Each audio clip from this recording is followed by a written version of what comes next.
അച്ഛനൊപ്പം സ്കൂട്ടറിൽ സ്കൂളിലേക്കുള്ള മിഥുന്റെ യാത്ര അവസാന യാത്രയാകുമെന്ന് ആരും കരുതി കാണില്ല. സാധാരണ സ്കൂൾ ബസ്സിൽ പോകാറുള്ള മിഥുനെ അച്ഛൻ മനുവാണ് വ്യാഴാഴ്ച രാവിലെ സ്കൂളിലേക്ക് സ്കൂട്ടറിൽ കൊണ്ടുപോയത്. അമ്മ സുജ വിദേശത്ത് ഹോം നേഴ്സാണ്. അച്ഛനൊപ്പം സ്കൂട്ടറിൽ സ്കൂളിലേക്കുള്ള യാത്ര അവസാനത്തെ യാത്രയാകുമെന്ന് ഒരുപക്ഷെ മിഥുനും അച്ഛൻ മനുവും കരുതി കാണില്ല.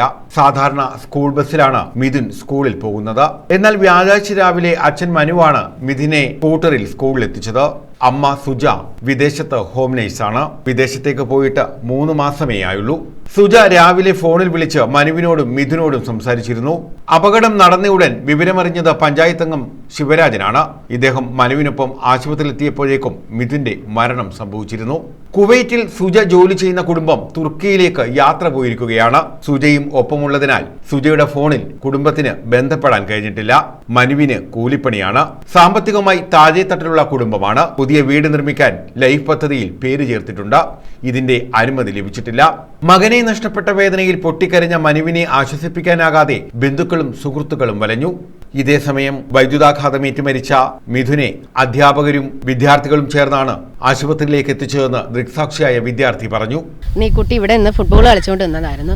അന്നേരമാണ് ഇത് ഫുട്ബോൾ കളിച്ചപ്പം ഇങ്ങനെ വീശി അടിച്ചപ്പോഴാണ് അതിൻ്റെ ചെരുപ്പ് തെറിച്ച് അവിടെ പോയത്. അത് എടുക്കാനായിട്ടാണ് ഈ കുട്ടി ആ സ്റ്റേജിനകത്തൂടെ തന്നെ വലിഞ്ഞു കയറിയത്. വലിഞ്ഞു കയറിയപ്പോഴാണ് എടുത്തുകൊണ്ട് തിരിച്ചിറങ്ങാൻ നേരത്താണ് അതിൻ്റെ കാലോ കയ്യോ തട്ടിയപ്പം കുട്ടി ഷോക്ക് അടിച്ച് അത് അബോധാവസ്ഥയിലായി. അപ്പോൾ വായിന്ന് നൊരയും പതയും വന്നു.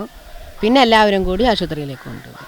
സൈക്കിൾ ഷെഡിന് മുകളിൽ വീണ ചെരുപ്പുമെടുത്ത് തിരികെ ഇറങ്ങുമ്പോഴാണ് വൈദ്യുതാഘാതമേറ്റതെന്ന് ജില്ലാ പഞ്ചായത്ത് അംഗം ഡോക്ടർ പി കെ ഗോപൻ വ്യക്തമാക്കി.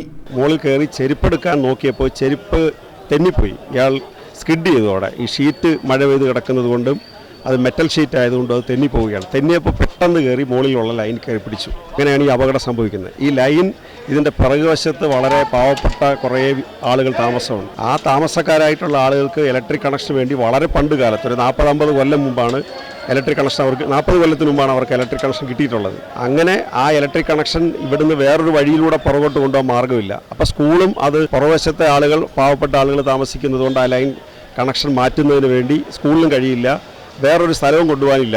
ആ ഒരു സാഹചര്യത്തിൽ അതങ്ങനെ കിടക്കുന്നത്. പക്ഷെ ഒരു കാലത്ത് ഒരിക്കൽ പോലും ഏതെങ്കിലും തരത്തിലുള്ള ഒരു ആക്സിഡന്റ് അതിൻ്റെ ഭാഗമായിട്ട് ഉണ്ടായിട്ടുമില്ല. News bureau, Sasthamkotta.